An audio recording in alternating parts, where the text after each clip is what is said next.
Welcome back to channel. നമ്മുടെ പുതിയൊരു വീഡിയോയിലേക്ക് എല്ലാവർക്കും സ്വാഗതം. ഞായറാഴ്ച ദിവസം മാത്രം പെട്ടെന്ന് പോകുന്ന പോലെ, പെട്ടെന്ന് തീർന്നു പോകുന്ന പോലെ എനിക്ക് തോന്നാറുണ്ട്. ഇനി എത്ര ദിവസം എത്ര നേരം ഉറങ്ങിക്കിടന്നെന്ന് പറഞ്ഞാലും ഞായറാഴ്ച ദിവസം എനിക്ക് ഒരിക്കലും രാവിലെ എണീക്കാൻ പറ്റത്തില്ല. ഇപ്പൊ തന്നെ സമയം ഒരു 8 മണി ആയി കഴിഞ്ഞിട്ടുണ്ട്. ഞാൻ അപ്പോഴായിരുന്നു എണീറ്റ് ഉണ്ടായിരുന്നത്. ഞാനും അനിയത്തിയാണ് ഈ ബെഡിൽ കിടക്കുന്നത്. ഞാനാണ് ലാസ്റ്റ് എണീക്കുന്നതുകൊണ്ട് മിക്ക ദിവസങ്ങളിലും ഞാനായിരിക്കും ബെഡിൽ ഇരിക്കുന്നത്. അതാണ് ഒന്ന് ഡോറിമോനും ഒന്ന് നീയോ ആണ്. രണ്ടുപേരും നമ്മുടെ ആൾക്കാരാണ്. അത് കഴിഞ്ഞ് ബെഡൊക്കെ വിരിച്ച് സെറ്റാക്കി ഇങ്ങനെ ചുളുക്കലൊന്നും ഇല്ലാതെ കിടക്കണം. ഭയങ്കര ചൂടായതുകൊണ്ട് ബെഡേ കിടന്ന് ഭയങ്കര അഭ്യാസമാണ് രാത്രി. അതാണ് ഇത് ചുളുങ്ങിയിരിക്കുന്നത്. നേരെ അടുക്കളയിൽ പോയി നോക്കിയപ്പം അമ്മ അവിടെ എന്തൊക്കെയോ ചെയ്തോണ്ട് നിൽക്കുകയാണ്. സൺഡേ ആയിട്ട് എന്തോ അമ്മ സ്പെഷ്യല്? ചിക്കൻ ബിരിയാണി. ചിക്കൻ ബിരിയാണിയോ? തട്ടിക്കൂട്ടായിരിക്കും. ഇങ്ങോട്ട് നോക്കേ. തട്ടിക്കൂട്ടാണെങ്കിലും ബിരിയാണി ഉണ്ടാക്കി തരുമല്ലോ എന്നുള്ള സന്തോഷത്തിൽ നിന്നപ്പോൾ അമ്മ പറഞ്ഞു പുറത്ത് നല്ല ചീരയൊക്കെ ഉണ്ടായി നിൽപ്പുണ്ട്, അത് നമ്മൾ ഇനിയും പൊട്ടിച്ചെടുത്തില്ലെങ്കിൽ അത് മൂത്തു പോകുന്നു. അപ്പം ചീര പറിക്കാനായിട്ട് ഞാനും അമ്മയും കൂടെ പുറത്തോട്ട് പോയി. അപ്പം നല്ല ചീര നോക്കിയമ്മ ഇങ്ങനെ പറിച്ചെടുക്കുകയാണ്. ചീര മാത്രമല്ല, അതിന്റെ കൂട്ടത്തിൽ കുറച്ച് വെണ്ടയ്ക്ക് അതേപോലെ വഴുതന ഉണ്ടായിരുന്നു. അപ്പം നോക്കി അതിനകത്ത് മണ്ണൊക്കെ കളഞ്ഞിട്ട് അമ്മ നോക്കി ഇങ്ങനെ പറിച്ചുകൊണ്ടിരിക്കുകയാണ്. എനിക്കിങ്ങനെ ഭയങ്കര ഇഷ്ടമാണ് ഇങ്ങനെ ചീര ഇങ്ങനെ അടുക്കി നട്ട് വെച്ചേക്കുന്നത്. അമ്മയുടെ അച്ഛൻ്റെ ഒരു പരിപാടിയാണ് ഈ ചീര കൃഷി, അതേപോലെ വെണ്ട വഴുതനങ്ങയൊക്കെ നടുന്നത്. നമ്മളതിന്റെ പരിസരത്ത് പോലും പോകാറില്ല. എന്നാലും എനിക്ക് ഇങ്ങനെ അടുക്കി നിൽക്കുന്നത് കാണാൻ ഭയങ്കര ഇഷ്ടമാണ്. നമ്മുടെ വീട്ടിൽ തന്നെ ഉണ്ടായ ഒരു മുളകാണ്. ഇതിന് വലിയതായിട്ടിതുണ്ടാവും, ഭയങ്കര വലുതായിട്ടുണ്ടാവും, ഭയങ്കര നീളമായിരിക്കും. പക്ഷെ ഇതിന് എരിയില്ല.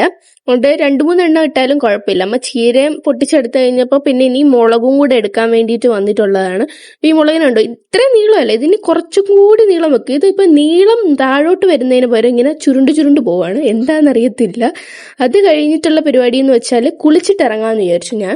എനിക്കാണെങ്കിൽ ഭയങ്കരമായിട്ട് അങ്ങ് ഉറക്കം വരുക. ഞായറാഴ്ചയാണോ ആയതുകൊണ്ടാണോ എന്നറിയത്തില്ല, എനിക്ക് ഭയങ്കരമായിട്ട് ഉറക്കം വരും. അപ്പൊ മുടിയൊക്കെ ആണെങ്കിൽ ഞാൻ എന്നും എണ്ണ തേക്കും, പക്ഷെ എണ്ണ തേച്ചാൽ എന്നെ മുടി കരിഞ്ഞേ കിടക്കത്തുള്ളൂ. എന്താന്ന് ചോദിച്ചാൽ അറിയത്തില്ല.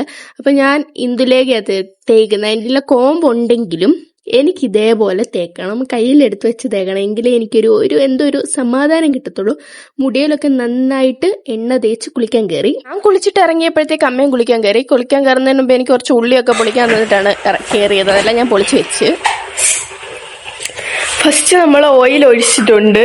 ഇനിയുള്ള കുറച്ച് ഉള്ളി വഴറ്റാൻ വേണ്ടിയിട്ട് ഈ ഉള്ളിയൊക്കെ ഞാനാണ് അരിഞ്ഞല്ല പൊളിച്ചു കൊടുത്തത്. അമ്മ ബാക്കി റൈസൊക്കെ ഓക്കെ ആക്കി.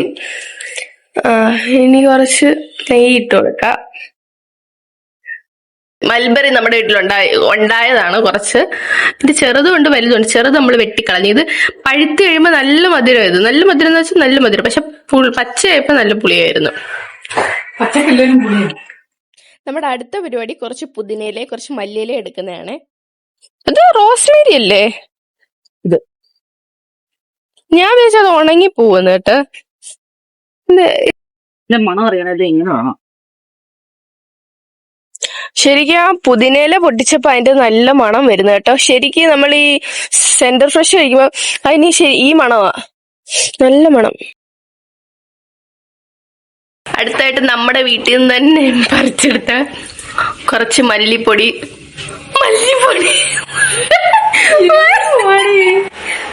മല്ലിയിലയും പുതിനപ്പൊടിയും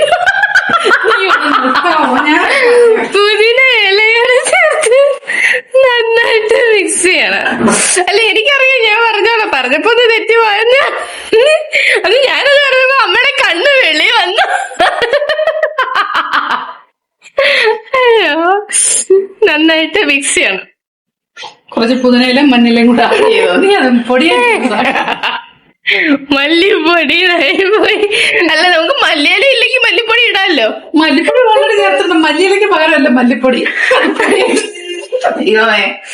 ഓക്കെ, അങ്ങനെ. ഇത് കരിഞ്ഞതല്ല കേട്ടോ, ഇച്ചിന്ന് വഴുന്നതാ.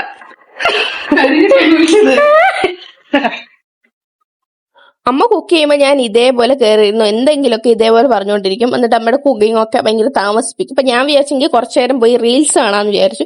ഞാനൊരു 10 മിനിറ്റ് റീൽസ് കണ്ടിട്ട് തിരിച്ചു വന്നപ്പോഴത്തേക്ക് അമ്മ ബിരിയാണി സെറ്റാക്കി, പപ്പടം വരത്തെല്ലാം അടിപൊളിയാക്കി സെറ്റാക്കിയിട്ടുണ്ട്. അപ്പൊ നമ്മളെല്ലാവരും കൂടെ കഴിക്കാൻ വേണ്ടിയിട്ടിരുന്നു. അപ്പൊ ഇതേപോലെ ബേസിലാക്കിയപ്പോൾ കുറച്ച് അങ്ങോട്ട് പോയി, പിന്നെ അച്ഛനത് പിടിച്ചു. അത് കഴിഞ്ഞപ്പോഴത്തേക്ക് ബിരിയാണിയൊക്കെ സെറ്റാക്കിയിട്ടുണ്ടായിരുന്നു. നമ്മൾ 4 പേരോട് ഒരുമിച്ചിരുന്ന് കഴിച്ചു. അടിപൊളി ടേസ്റ്റുമായിരുന്നു. പെട്ടെന്ന് നമ്മൾ തട്ടിക്കൂട്ടി ഉണ്ടാക്കിയ ഒരു ബിരിയാണി ആയിരുന്നു. അപ്പൊ കുക്കിംഗ് അമ്മയുടെ സെക്ഷനും ക്ലീനിങ് എൻ്റെ സെക്ഷനാണ്. അപ്പോൾ വീട്ടിൽ ഇല്ലാത്ത സമയത്ത് അമ്മ ചെയ്യും, അപ്പോൾ വീട്ടിലുണ്ടെങ്കിൽ ഞാനായിരിക്കും ചെയ്യുന്നത്. അപ്പോൾ കുടിക്കുന്ന വെള്ളം തീർന്നിട്ടുണ്ടായിരുന്നു. അപ്പോൾ ഞാൻ ഫസ്റ്റിലെ അത് വെക്കാമെന്ന് വിചാരിച്ചു പോയി നോക്കിയപ്പം ഗ്യാസ് ആണെങ്കിൽ നല്ല വൃത്തിയായിട്ടായിട്ട് കിടക്കുമായിരുന്നു. അതുപോലെ തന്നെ ചെറുതായിട്ട് മഴ പെയ്യാനും, അതായത് മഴയുടെ ആ ഒരു ലക്ഷണം കാറ്റൊക്കെ ഉണ്ടായിരുന്നു. അപ്പോൾ ഞാൻ വിചാരിച്ചു ഇതങ്ങ് കഴുകാം. ഞാൻ ആ ഒരു റൗണ്ടിലെ സാധനമൊക്കെ ഉണ്ടല്ലോ, അതിനകത്ത് നമ്മൾ ഗ്യാസ് ഇങ്ങനെ വെക്കുന്നത് അതൊക്കെ ഊരി മാറ്റിയിട്ട് അവിടെ കുറച്ച് വെള്ളം ഒഴിക്കും. അപ്പോൾ ഗ്യാസിൻ്റെ ആ ഒരു ബേണറില്ലാത്തല്ല, അല്ല അതിൻ്റെ ചുറ്റും വെള്ളം ഒഴിച്ചിട്ട് കുറച്ച് ഡിഷ് വാഷ് ഇട്ട് സോപ്പിട്ട് കഴുകും.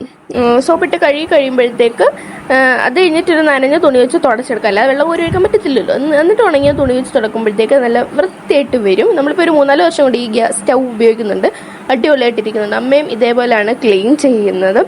ക്ലീനൊക്കെ ചെയ്ത് കഴിഞ്ഞപ്പോഴത്തേക്ക് മഴ പെയ്യാൻ തുടങ്ങിയിട്ടുണ്ടായിരുന്നു. ഒരു 10-15 മിനിറ്റ് നല്ല മഴയായിരുന്നു. കാണിക്കാം. ആ സമയത്ത് ഇപ്പം കറണ്ട് പോകും എന്ന് പറഞ്ഞ് നിൽക്കുകയാണ്.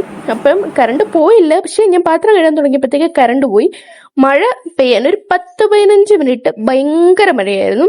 നല്ല അപ്പോഴത്തേക്ക് കറണ്ടും പോയിട്ടുണ്ടായിരുന്നു. അപ്പം അതിന് മുമ്പ് തന്നെ ഞാൻ ഈ സ്റ്റൗ ഒക്കെ നന്നായിട്ട് വൃത്തിയാക്കിയിട്ട് എടുത്തിട്ടുണ്ടായിരുന്നു. ഞാൻ കാണിച്ചു തരാം മഴ പെയ്യുന്നത്. അത് കഴിഞ്ഞിട്ട് ഈ ഒരു സ്റ്റൗ വെച്ചിരിക്കുന്ന സ്ഥലവും എല്ലാം നന്നായിട്ട് തൂത്ത് വൃത്തിയാക്കി. അത് കഴിയുമ്പോൾ മറ്റേ ആ ബേണർ അതിൻ്റെ ചുറ്റും വെക്കുന്ന സാധനം സോപ്പിട്ട് നന്നായിട്ട് കഴുകും. അപ്പോഴത്തേക്ക് അതും നല്ല വൃത്തിയായിട്ടിരിക്കും.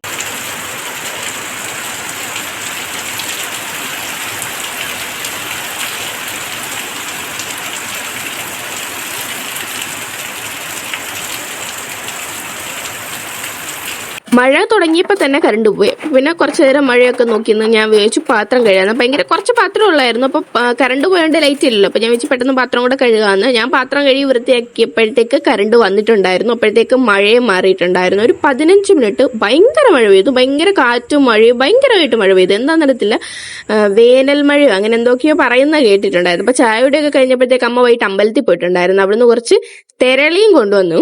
അമ്മ വൈകിട്ട് അമ്പലത്തിൽ പോയപ്പോൾ കുറച്ച് തെരളി കൊണ്ടുവന്നിട്ടുണ്ടായിരുന്നു. നമ്മുടെ ഇവിടെ നിന്നൊക്കെ കിട്ടും. അടിപൊളി ടേസ്റ്റ് ആണ് തെരളിക്ക്. അപ്പൊ ശരിക്കും ഇനി നമ്മൾ വൈകിട്ട് ഇനി പ്രത്യേകിച്ചും ചെയ്തില്ല, അതേപോലെ തന്നെ ഫുഡ് കഴിക്കും, കിടക്കും, അത്രേ ഉള്ളൂ. അപ്പൊ നമ്മുടെ വീഡിയോ ഇത്രേ ഉള്ളൂ. ഇഷ്ടപ്പെട്ട ലൈക്ക്, ഷെയർ ആൻഡ് സബ്സ്ക്രൈബ് ചെയ്യണം, നമ്മളെ സപ്പോർട്ട് ചെയ്യണം. അപ്പൊ അത്രേ ഉള്ളൂ. See you. എന്തേലും പറ. See you.